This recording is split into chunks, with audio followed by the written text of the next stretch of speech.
The moderator is Dr. Joshi, sir.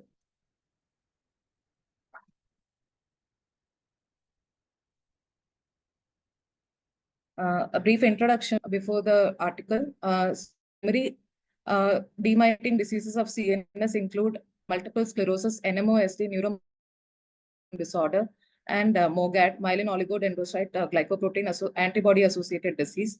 So MOGAD is distinct from multiple sclerosis and NMOSD with regard to pathophysiological presentation, course. And MOGADs have a relapsing course. Approximately 40 to 56% of adults have a relapsing course. 27 to 30% who have a course. The rest of the children have a monophasic course. The outline of treatment of any autoimmune disorder has two main goals. One is treating the acute attack with acute immunotherapy, as well as preventing subsequent relapses with therapy. One of the algorithms that was given from a review article which was published in 2019. So based on this, after the first clinical diagnosis, an acute treatment with methylprednisolone, which is 1 gram IV, 5 to 7. And in case of no response, usually MOGAD would respond well to methylprednisolone. And in case of a lack of response, plasma exchange, and in other studies, even IVIG can be tried according to other practice guidelines as well. In certain countries, they practice, there is a shared opinion regarding treatment after first clinical attack.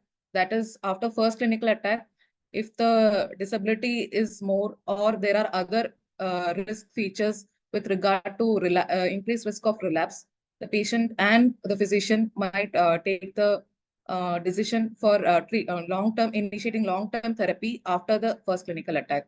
If that is not the case, they would defer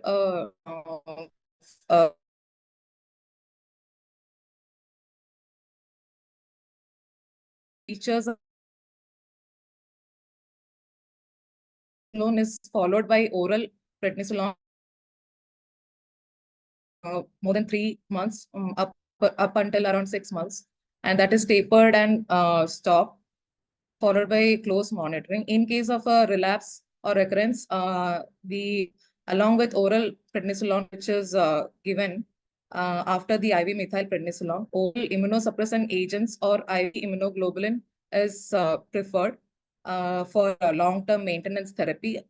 And in certain cases, monoclonal antibodies are given as well, like rituximab. There are other non-FDA approved treatment therapies, including tocilizumab, that is recommended for long-term immunosuppression. So the question is how long to treat cases of MOGAD in case the treating physician is initiating long-term immunotherapy. The duration of immunotherapy is not well defined and treatment is highly individualized. The latest guidelines available is from French guidelines, which was published recently in June 2025. There as well, the duration of treatment is not clearly defined. They have treated, their practice is to treat for more than 2 years. For at least 2 years is what is mentioned in that particular guideline. Our practice is to treat for at least 2 to 6 years with long-term immunotherapy and look for relapses. There are certain predictors of relapse. This information is taken from multiple sources. So there are key clinical and demographic predictors. With regard to that, female sex and younger age at onset has high risk of relapse, according to one study, and ethnicity. In pediatric population, the risk of relapse is more so in Hispanic and Latino ethnicity. With regard to initial attack phenotype, and then initial course with initial attack with polyphasic first attack, that is another at 30 days of first attack, is highly suggestive of risk for future attacks. And initial presentation with cortical encephalitis, meningoencephalitis, and an absence of spinal involvement at onset is has a higher relapse risk. With regard to laboratory and biomarker predictors, CSF findings high CSF protein and severe pleocytosis, that is more than 150 cells per millimeter cube at onset predicts a relapsing course. And high serum MOG antibody titers, in one particular study, it was mentioned as more than or equal to 1:32 titer, and persistent seropositivity even further down the course has a higher relapse risk, whereas seronegative conversion is protective in certain studies. There's a new epitope that is non-P42 epitope. MOG has two epitopes where the MOG IgG binds to MOG antigen. That is, one is P42 and the other is histidine 104, and uh, I'm not sure exactly the H104 and H103 and S104 epitope that binds to MOG IgG in patients where there is uh, uh, this certain epitope is not bound. Epitope is where the antibodies bind, predictor of relapse, especially in patients with unilateral optic neuritis. Other biomarkers that they found was the presence of oligoclonal bands and higher blood neutrophil counts at onset are linked to relapsing disease. With regard to treatment-related predictors, initiating early immunotherapy has highly protective against further relapses. And prolonged oral corticosteroids more than 3 months and bridging corticosteroids was found to be protective for further relapses in another study. These are my sources with regard to coming to the article that we are going to discuss today, that is therapy discontinuation in patients with myelin oligodendrocyte glycoprotein antibody associated disease, published in multiple sclerosis journal, to evaluate the outcomes following immunosuppressive therapy discontinuation in MOGAT. So this was a retrospective observational study. They collected data from 333 patients after excluding patients. This was from 28 neurology clinics in Korea, and they have excluded patients with insufficient data and patient post less than 6 months, so that they can sufficient follow-up won't be there in such patients. So around 60 patients of this 333 were never treated, and 273 were on maintenance therapy. Of that, 273, 41 patients had discontinued due to various reasons. The treatment discontinuation was defined as stop oral medications for at least 1 month and or missing the due course of infusion of other medications, maintenance drug. And the study was approved by institutional review board of each hospital. The immunosuppressive therapy used in these centers were steroid-sparing agents like azathioprine and methotrexate, IV immunoglobulin, subcutaneous immunoglobulin, tocilizumab, and corticosteroid prolonged therapy. The data that was including clinical management, the number visual functional system score, and treatment history. The annualized relapse rate was calculated for each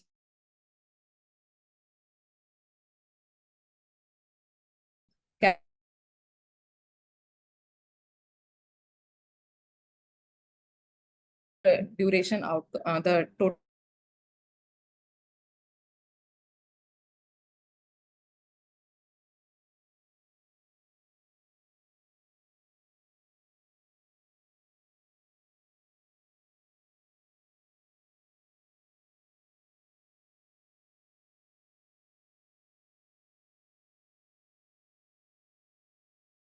years, and pediatric it was seen in only 3 patients. MOG IgG was clearly positive in 36 patients, and all of the patients were MOG positive. That is 36 plus 5. 41 patients were MOG positive. OCDs were found in only 1 patient, and the initial presentation was predominantly as optic neuritis, 63.4% patients. The nadir EDSS was 3, that is less than 4. So there was no severe disability, as in lesser proportion of patients had severe disability. And age at discontinuation was 42.9, and the disease duration at discontinuation was 29.5 months, over 2 years. And the number of attacks before discontinuation, the median was around 2. And relapsing course before discontinuation was seen in 51.2% of patients. Patients who received immunosuppressive therapy before discontinuation was 17. And relapse-free duration was around 21 months, 20.8 months. The immunosuppressive therapy at discontinuation, the predominant immunotherapy that was used was long-term prednisolone therapy. And the reason for continuation was mainly physician's decision. That is 48.8% of discontinuation based on physician's decision.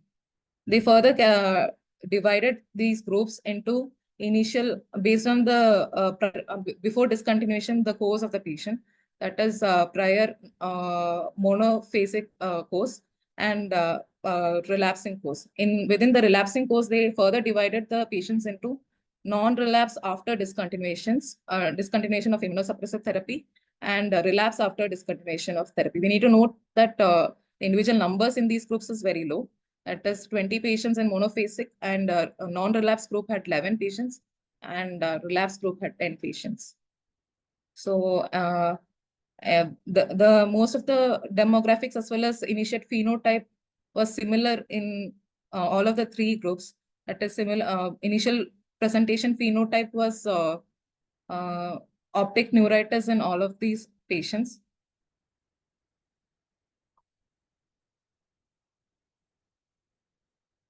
And the Nadir EDSS, it's interesting that the non-relapse after discontinuation group had a higher EDSS. However, it is not much different from the other groups as well. And after the first attack, IST was initiated in 36.4% of patients in the non-relapse group versus only in 20% of patients. However, the difference was not significant. That 100% of patients in the monophasic group, that is only one attack group, received immunosuppressive therapy after first attack.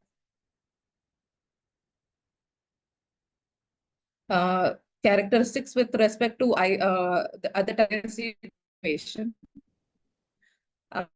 was found with respect to duration of immunosuppressive, that is between the non-relapse and the relapse group after in the relapsing course, 50.9 months duration of immunosuppressive therapy was given in the non-relapse group, whereas only 9.4 months median of immunosuppressive duration, that is duration of therapy, was given in the relapse group. So that is significantly different among these groups. With respect to MOG IgG seropositivity, even though the difference is not significant, from the 100% who at the time of initiation, only 43.8% were seropositive in the monophasic group, whereas 90% was positive in the non-relapse and 77.8% was in the relapse group after discontinuation. With regard to functional disability, all the three groups did not have any had only comparable functional disability even at the time of follow-up with respect to EDSS and VFS at the time of follow-up. They further clubbed the initial two groups, that is non-relapse after discontinuation with respect to relapsing course as well as monophasic course into one group, and that is no relapse, and kept the other group, that is relapse after discontinuation, as relapse group, and studied different characteristics. And according to this table, the significant difference was with regard to after initiation of IST after first attack, 77.4% patients received immunosuppressive therapy after first attack in the non-relapse group. 20% received immunotherapy first attack in the relapse group. And they again studied the other cohort from the previous initial cohort, that is 60 patients who were never treated, and compared the characteristics between patients who were never treated, discontinued, that is the our study cohort, 41 patients, and the patients with ongoing treatment, that is 232 patients who received ongoing treatment. The difference between patients while on immunosuppressive therapy, whether there was any relapse, is not significantly different between the discontinuation group and the patients who were still continuing on treatment. The p-value was 0.7, and the difference was, it was only 24.4 per discontinuation group and 28.9 in the ongoing treatment group. The log rank test with regard to duration of IST and risk of relapse was significant. They divided the immunosuppressive therapy duration to less than 12 months and more than or equal to 12 months. There was a significant difference, as in more than 12 months of immunosuppressive therapy was a protective factor against further relapses. Coming to discussion with regard to relapse risk, overall 24.4%, that is 10 out of the 41 patients had a relapse-free period of about 21 months, near about 2 years, before they experienced relapses during this median follow-up period of 2 years after discontinuation. And 47.6% of those with prior relapsing course had subsequent relapses, while none of the prior monophasic course patient had relapses. With regard to this finding, another study which was published recently in 2024, the Mogador 2 study, the patients included in the study was 120, the prospective cohort, and they studied various features with regard to early maintenance treatment initiation and risk of relapse. In that, one particular cohort, that is 28 patients who discontinued immunosuppressive therapy due to various reasons in this cohort, they noticed that none of these patients median of 32.5 months. However, the author speculates that the considerable proportion of these patients might have had a prior monophasic course. That is why there was no relapse. With regard to our study, this article, the risk of relapse following discontinuation was low. However, did not show any significant difference from the ongoing treatment group. And the predictors of relapse with regard to this particular study is the duration of prior immunosuppressive therapy. The longer the duration of immunosuppressive therapy, the reduce the risk of relapse. And the timing of treatment, the initial attack itself, if the treatment is being initiated, the risk of relapse was lower. There was according to similar French study that was described a few slides back by Deschamps et al. The risk of relapse at 2 years after initiating monotherapy after the first attack was 11%, versus those were not initiated on immunotherapy at first attack. Those who were initiated on immunotherapy only on the subsequent attacks was 41%, which was significantly different among these groups. Another study, which was a small sample size study, which was a retrospective study done in Chinese patients with MOGAD. Of the 15 patients that they had followed, 6 patients had recurrences after discontinuation of therapy. The exact duration of relapse from the discontinuation was not mentioned, and 4 of these 6 patients had recurrences shortly after discontinuation. They followed the patient up for 34.6 months.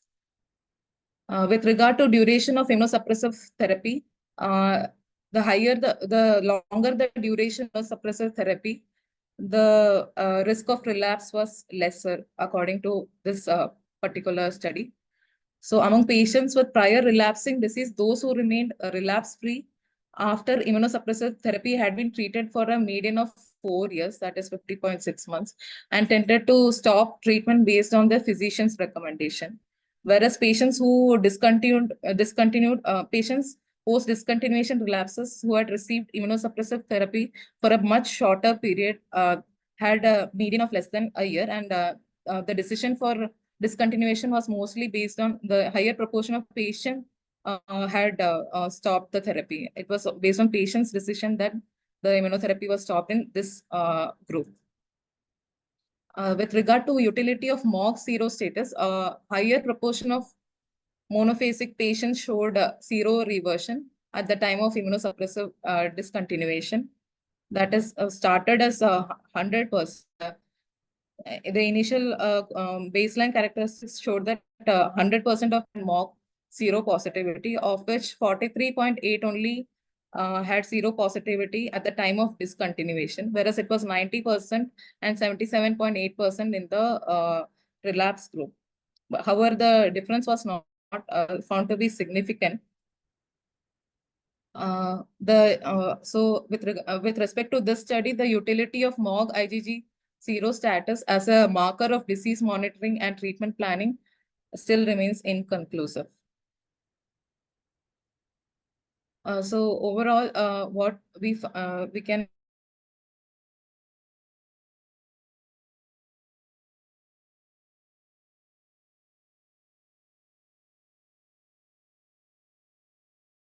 risk of severe disability following these relapses tend to be lower in MOGAD with respect to compared to NMOSD, and a tailored strategy for immunosuppressive maintenance therapy and duration followed in MOGAD. The limitations of the study include a smaller sample size, and it was a retrospective analysis with inherent biases. The duration of follow-up was shorter as compared to other studies, near about 2 years. The conclusion that we can draw from this article is cessation of immunotherapy in MOGAD may not always result in relapse, and individuals with a monophasic course generally have a low risk of relapse after immunosuppressive therapy withdrawal. And for those exhibiting a relapsing course, discontinuation is still an option, although the timing of discontinuation may require further studies. And none of the patients who discontinue treatment for more than a year after treatment duration experienced a relapse. So no severe relapses or significant disability progression were reported at final follow-up among those who stopped the therapy compared to those who continued the therapy. And further studies on biomarkers to aid the treatment decision and determine the optimal duration of immunosuppressive therapy in MOGAD would be warranted.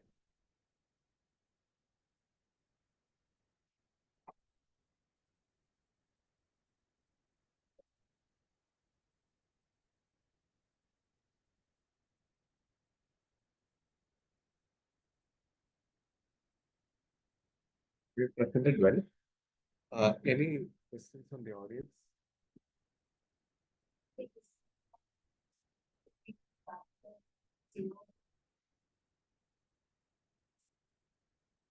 No, ma'am. Around 90% was still zero positive at the time of discontinuation. In one of the cohorts who did not relapse after stopping, and 77.8 was still zero positive. It was not based on zero positivity.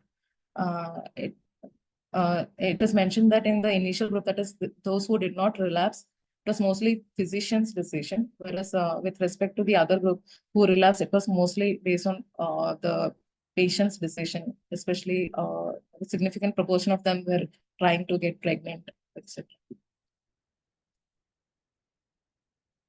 In this study, they have taken a nationwide group of MOGAD patients, and out of that, among the patients who had taken long-term immunotherapy and then stopped, they had followed up for a period of time. The main drawback is that though the entire group was large, the group who had actually stopped treatment was relatively small, only around 40. And when it was further subdivided into relapses and non-relapses, each group was only around 10 to 15. So whatever is said to be not significant in the analysis could be due to lack of sample. So one interesting thing which was seen is that the duration of immunotherapy among relapses and non-relapses, not only was it statistically different, also the ranges were almost non-overlapping. So almost all those who had relapsed had less than 2 years, and all those who had not relapsed had more than 2 years duration of immunosuppression. So possibly 1 to 2 years is what is inferred from the study. But it, the other drawbacks of the study still remain that it's retrospective and numbers are quite less.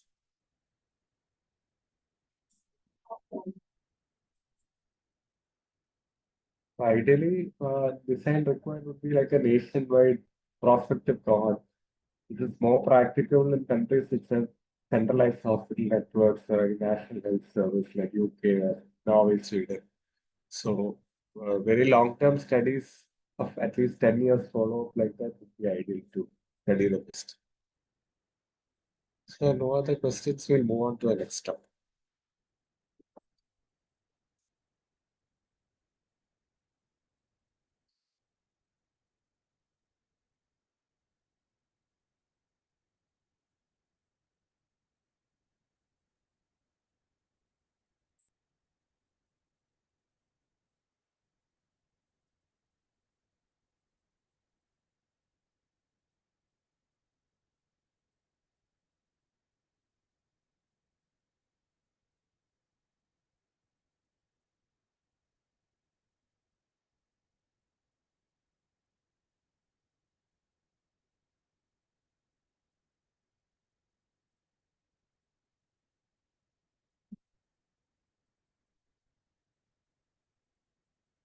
Moving on to the next journal for today.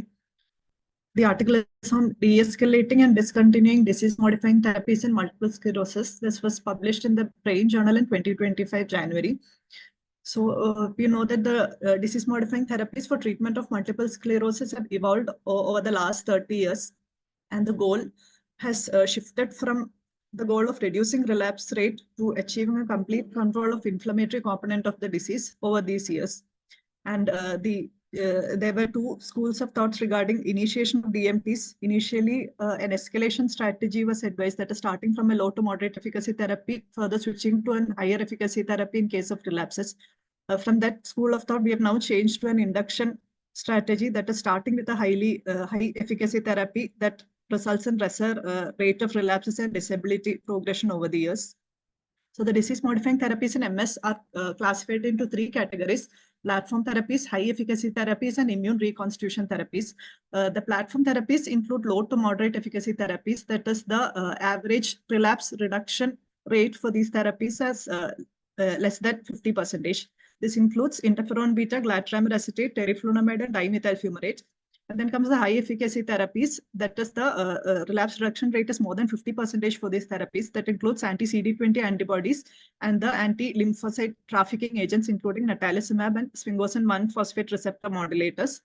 And next comes the category of immune reconstitution therapies. So these therapy options are usually given as a single dose or a few induction doses that acts by rebooting the immune system. And so therefore, these therapies, by its inherent mechanism of action, they do not require maintenance therapy. They're usually given as an induction therapy alone. And this therapies include cladribine, alemtuzumab, metoxantrone, and autologous hematopoietic stem cell transplantation.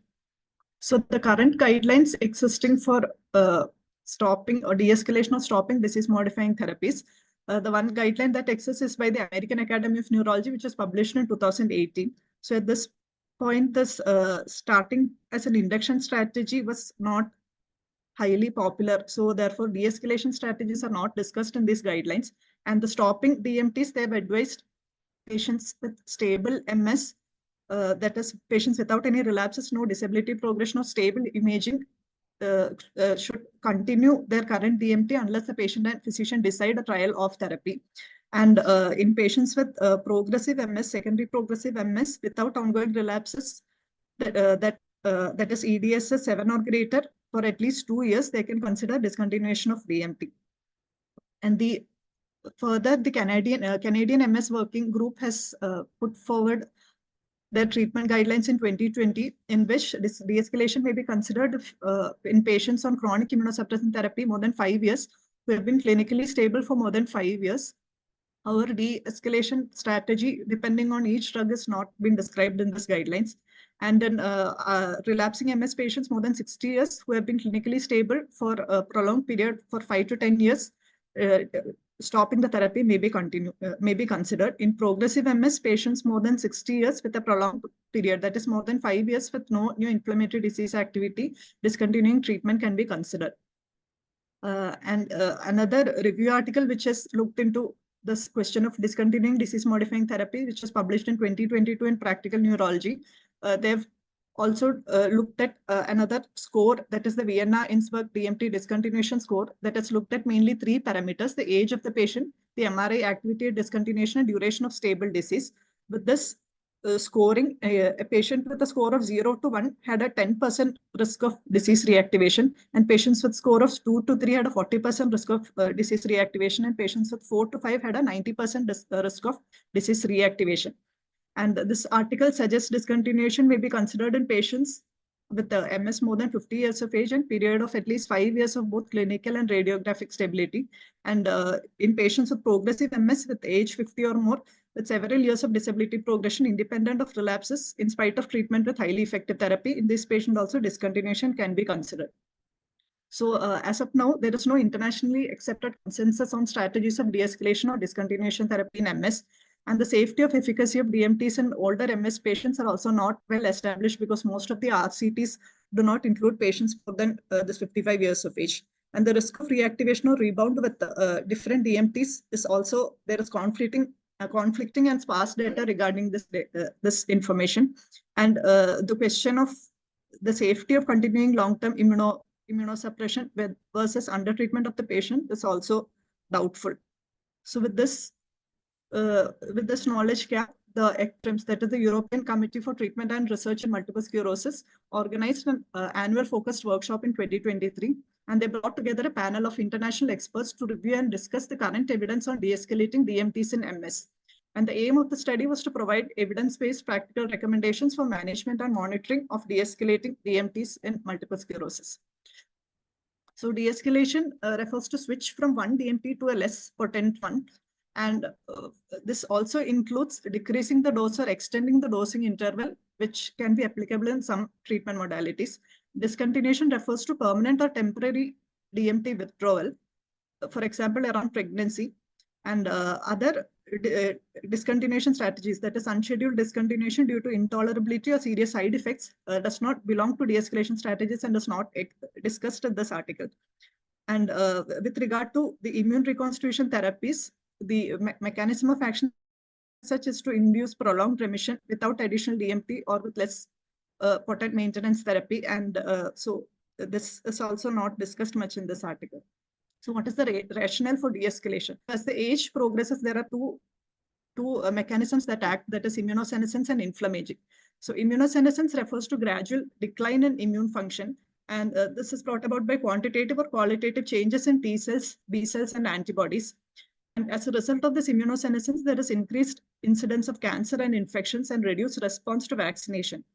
So this is the mechanism behind the reduced focal inflammatory activities in multiple sclerosis as the age progresses. The another mechanism that takes place during aging is inflammaging. This refers to chronic low-grade inflammation. So here there is accumulation of senescent cells, chronic viral infections, and there can be dysregulation of immune system. So by this mechanism, the CNS macrophages and microglia change into a pro-inflammatory phenotype, resulting in chronic low-grade inflammation. And this inflammaging accounts for progressive neurodegeneration in MS as age progresses. So as the age increases, the patient, this immunosenescence and inflammaging takes place. Along with that, the comorbidities of the patient also increases. And with regard to disease activity, the probability of relapses start to decline, whereas the probability of progression independent relapse activity increases. So as a result, the benefit that the patient receives from the immunotherapy starts to decline, and the risk of the patient with chronic immunotherapy starts to increase. As a result, the benefit-risk ratio also comes down as the age progresses. So this is again reinstating the fact that relapses is due to infiltration of peripheral immune cells across the blood-brain barrier, and the progressive MS is due to a compartmentalized and diffuse CNS inflammation, that is by microglial activation and meningeal infiltration. So the relapses lead to relapse-associated worsening, and the progressive MS is brought about by progression independent of relapse activity. Both of this results in diffuse neuroaxonal loss, resulting in progressive disability in MS.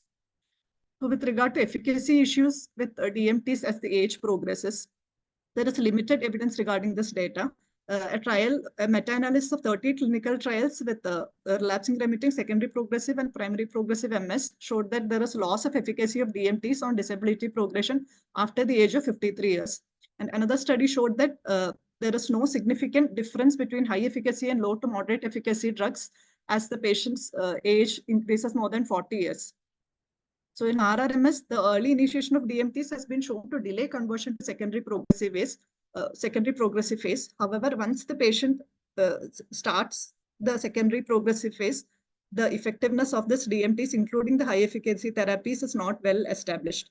As of now, with the secondary progressive MS, only siponimod has been found to be definitely effective, and with primary progressive MS, only ocrelizumab has been found to be effective.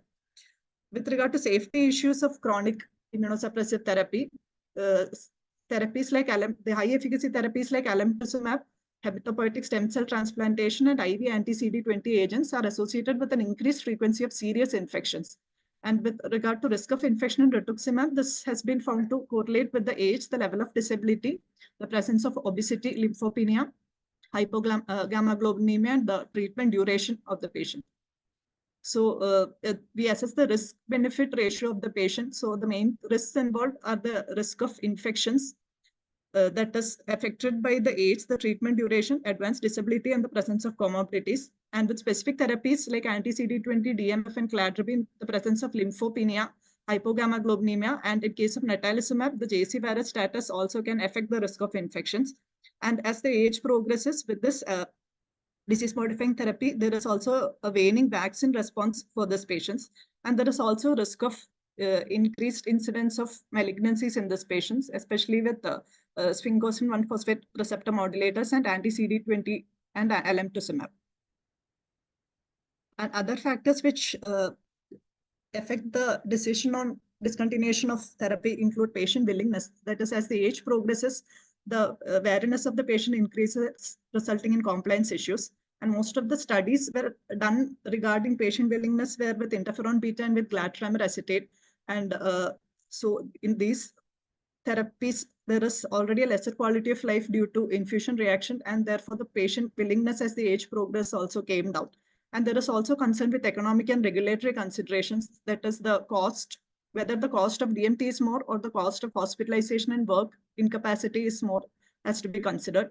And also as the age progresses and with chronic use of this immunomodulator, whether the patient gets reimbursement and health insurance coverage is also another question. So what are the potential risks of treatment de-escalation? So the major risk is the risk of disease reactivation. So acute inflammatory activity in MS is defined clinically by the occurrence of relapses and radiologically by the occurrence of contrast-enhancing lesions or new or enlarging T2 lesions. So there are several observational studies that has looked into this. Most of them were retrospective observations with RRMS patients. Some of the studies also include progressive phases of MS also. The age of the patients were mostly between 45 years of age and 60 years of age. And the mean clinical relapse-free duration taken in this study started from 2 years with a range up to 8 years. And imaging relapse-free duration was mostly 2 to 3 years in most of the studies. And we can see that the DMT type used in most of the studies, a platform therapy, mostly with interferon or with glatiramer acetate. And the high efficacy therapies were not much included in the study except for the anti-lymphocyte trafficking agents, that is with natalizumab and fingolimod. And from the results, we can see that the studies which included the anti-lymphocyte trafficking agents had higher risk of relapses. That is the underlying studies which we can see, the ones with that used fingolimod and natalizumab had a higher risk of relapses. The rest of the studies with the platform therapies did not show any significant increase in relapse activity with the use of platform therapies. So another observational cohort study, this was done from a French MS registry that included 1,600 patients. And the study concluded that in patients 50 years or older with non-active MS, the risk of relapse significantly increased after stopping high efficacy therapies that impact the immune cell trafficking. That is, with natalizumab and fingolimod, there was higher risk of relapse, and there was no increase in relapse risk after stopping anti-CD20 therapies. With regard to RCTs that has looked into the risk of disease reactivation, one is the DISCOMS trial. From this study, 4.7% of the participants who continued DMTs had relapses, whereas 12.2% of the patients who discontinued had a risk of relapses. So this study was a non-inferiority trial, but the data was not enough to prove the non-inferiority of discontinuing DMTs versus continuing DMTs. The other RCT that has looked into this is a .ms trial, which however was prematurely discontinued due to excessive disease activity in discontinuation group. And we should note that this study included patients above 18 years of age. There are ongoing RCTs, that is STOP, BICEP and TWINS, that is looking into the effect of DMT discontinuation and RRMS and SPMS patients respectively.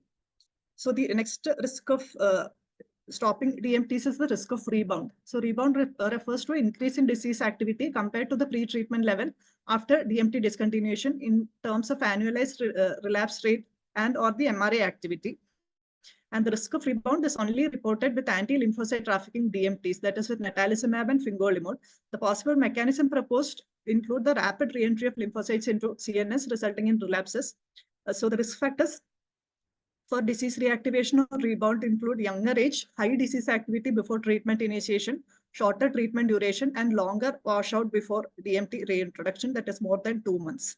The other risks of stopping DMTs include risk of accelerated progression. There is conflicting data regarding this, and most studies were done with interferon acetate. And the risk poor recovery after relapse with aging. So here, older age was significantly associated with worse recovery after relapse, and this may be due to reduction in the remyelination capacity as the age progresses. And also another factor which influenced the withdrawal of DMTs in patients with MS is anxiety of the patients regarding relapses. So coming to the main de-escalation scenarios. So the first scenario is a patient with aging RRMS and stable disease. So patients with age more than 55 to 60 years without clinical relapse or MRA activity for 5 years, we can consider discontinuation or de-escalation in these patients, depending on what therapy the patient was on. If the patient is on platform therapies or immune reconstitution therapy, we can consider stopping DMTs for this patient. If the patient is on anti-CD20 therapies, an extended dosing interval may be needed. And if the patient is on anti-lymphocyte trafficking therapies, we cannot consider stopping immunotherapy suddenly in these patients, but a bridge therapy may be needed before stopping immunotherapy. So with patients, older people with MS and pure progression, as discussed before, the American and Canadian guidelines exist. That is in patients more than 60 years with more than 5 years without any new inflammatory disease activity, we can consider stopping immunotherapy. And as per the American guidelines, with patients without any relapses with significant disability of EDSS more than 7 for at least 2 years, we can consider stopping disease-modifying therapies. And another scenario is the patients with negative risk-benefit analysis. That is patients with advanced disability, recurrent infections, progressive decline in IgG levels under anti-CD20 treatment, presence of significant comorbidities or a diagnosis of cancer. In these patients also, we may have to consider de-escalation or stopping immunotherapy. With regard to pregnancy, depending on the disease-modifying therapy, we might need to consider switching or stopping the therapy at the time of pregnancy. So there are certain therapies that can be maintained up to conception. That includes interferon beta, glatiramer acetate, and natalizumab and fumarates, whereas certain other treatment modalities has to be stopped before conception. In this specific mention is with regard to teriflunomide, which requires accelerated elimination and bridge therapy if needed prior to consumption. Other modalities like sphingosine 1-phosphate receptor modulators, mandatory bridge therapy is required. And with respect to anti-CD20, up to conception, patient can be continued on this, but no bridge therapy is usually advised. So this is a detailed table regarding continuation of DMTs in pregnancy. As mentioned before, with sphingosine 1-phosphate receptor modulators, bridge therapy is strongly recommended, which we can consider with anti-CD20 agents. And with natalizumab, usually the patient can continue this up to 30 to 34 age with an extended dosing interval of up to 6 to 8 weeks. And with anti-CD20 agents, the patient can maintain this up to 2 to 3 months prior to conception and can be maintained in pregnancy if absolutely necessary And no bridge therapy is usually recommended for these patients while on anti-CD20 agents. And this can also be continued during lactation. So coming to de-escalation strategies, depending on the DMT subtypes, patients with platform therapies, that is with interferon beta, glatiramer, teriflunomide, and dimethyl fumarate, there is very less risk of rebound, and stopping the therapy can be considered without any dosing interval extension or dose reduction. And switch therapy is not usually justified in these patients because they are already low to moderate efficacy therapies. And with regard to anti-trafficking therapies, that is sphingosine 1-phosphate receptor agonist and natalizumab, with this, the risk of rebound is very high, and therefore stopping the therapy suddenly is not recommended in this patient. Dosage interval, there is very limited data regarding dosage interval extension or dose reduction in these patients. And switch therapy is mandatory in these patients prior to stopping. And the platform therapies are not recommended as switching options in these patients because there can be high risk of relapse by the time the action of platform therapy is set in. Therefore, anti-CD20 agents are the most preferred switch strategy in these patients with anti-trafficking therapies. Among this, a single course of IV anti-CD20 infusion might be discussed, and there are several observational studies that have supported this. With regard to anti-CD20 agents, risk of rebound is very low and stopping can be considered, but dosing interval extension or dose reduction can be considered in these patients with anti-CD20 agents. And switch to platform therapies is possible, but there is limited data to support this. The IRTs, by their mechanism of action, does not require maintenance therapy, and hence switch strategy need not be considered except when the patient has a subsequent disease reactivation. With regard to anti-CD20 agents, there is several data coming up on extending the dosing interval or reducing the dose among these patients. With ocrelizumab and rituximab, there are several studies that have shown that there has been, with up to an 18-month treatment-free period, there is no risk of increased relapses in these patients. And this was irrespective of the CD19 count of these patients. One study with ocrelizumab with 184 patients showed that up to extending the interval up to 78 weeks did not result in any clinical, radiological, or biomarker evidence of worsening this patient. And in most of the studies, it has been shown that the B-cell repopulation does not correlate with the risk of return of disease activity in MS, and therefore it may not be a sufficient marker to guide the dosing schedules. Several MS experts recommend dose extension after 2 years of treatment in patients with stable disease. However, we cannot exclude the fact that extending the dosing interval has a negative impact on the MS disease progression as such. Coming to pediatric onset MS, so earlier it was thought that high efficacy treatment was not warranted in these patients because they had better recovery from relapses and a slower visible rate of disability. However, the latest studies have shown that there is more increased inflammatory activities in pediatric patients compared to adult onset MS, and there is also early setting in of brain atrophy that can result in poor cognitive outcomes in these patients. And even though the progression to a secondary progressive phase takes 10 years longer for this patient, this is in fact 10 years lesser than their counterparts with adult onset disease. Therefore, the current trend is to initiate on high efficacy therapies as first line therapy in children. The initial induction with high efficacy therapy resulted in a 54% reduction in risk of relapse within 2 years compared with moderate efficacy therapies. But DMT discontinuation during childhood is not recommended in this patient. However, there is no definite data regarding the safety of chronic immunotherapy in pediatric onset multiple sclerosis. And what are the things to monitor during de-escalation? Clinical outcomes has to be monitored. That is the incidence of relapses, the neurological disability that can be assessed by EDSS score or multiple sclerosis functional composite score, the quality of life of the patient, the incidence of anxiety, depression, and the treatment burden on the patient has to be assessed. With regard to imaging monitoring, this depends on the therapy that the patient was on. If the patient had been on a platform therapy with a stable disease course, MRI can be done repeated after 1 year of discontinuation or de-escalation. And with regard to anti-cell trafficking treatment, that is with natalizumab or fingolimod, earlier MRA 3 to 6 months may be considered. And other use of biomarkers for monitoring de-escalation is still under study with the serum neurofilament light chain and serum GFAP levels. So to conclude, age is the most important criterion for considering de-escalation. Even though there is no consensus, most of the studies have taken a cutoff of 55 years for this. And we also need to rule out the absence of any clinical or radiological evidence of disease activity. And the cutoff for this has been taken as 5 years. Other factors also need to be considered with respect to willingness of the patient, the presence of severe disability, comorbidities, the JC virus status, and hypogammaglobulinemia with respect to different immunotherapies. And the de-escalation strategy mainly depends on the type of DMT used and the risk of rebound. That is, anti-cell trafficking agents were associated with an increased risk of rebound. And with respect to monoclonal antibodies, a dose spacing strategy, that is increasing the dosage interval between the injections, is currently having increasing evidence.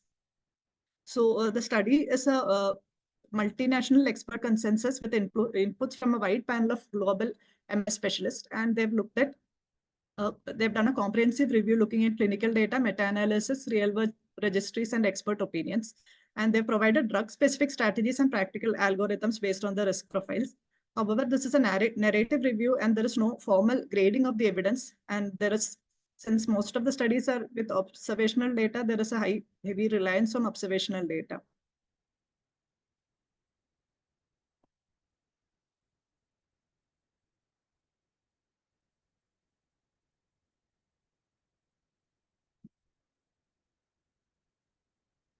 Excellent presentation.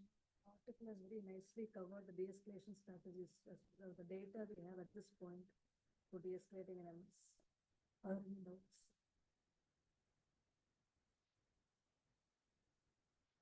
We have already very comprehensively covered everything. The only thing, two things I would like to say is, compared to the earlier status, now that we have started using highly efficacious therapies at the onset, de-escalation almost is a necessary step at this point.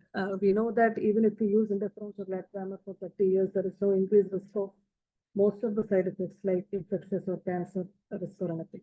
But with the rituximab or other anti-CD20 agents, we definitely have a higher risk of increasing infectious and cancer and vaccination-related side effects as time increases.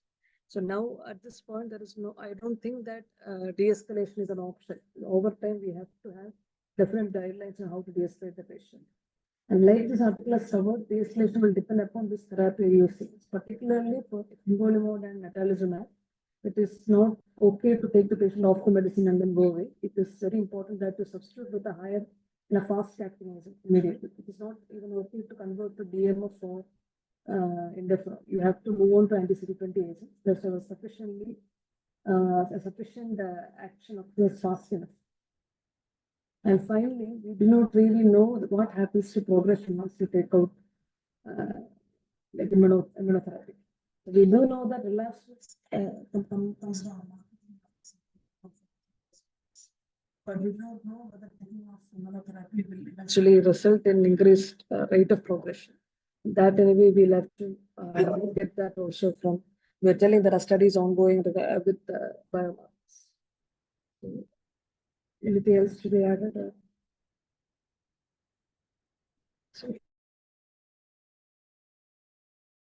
Thank you. We're concluding the session for today.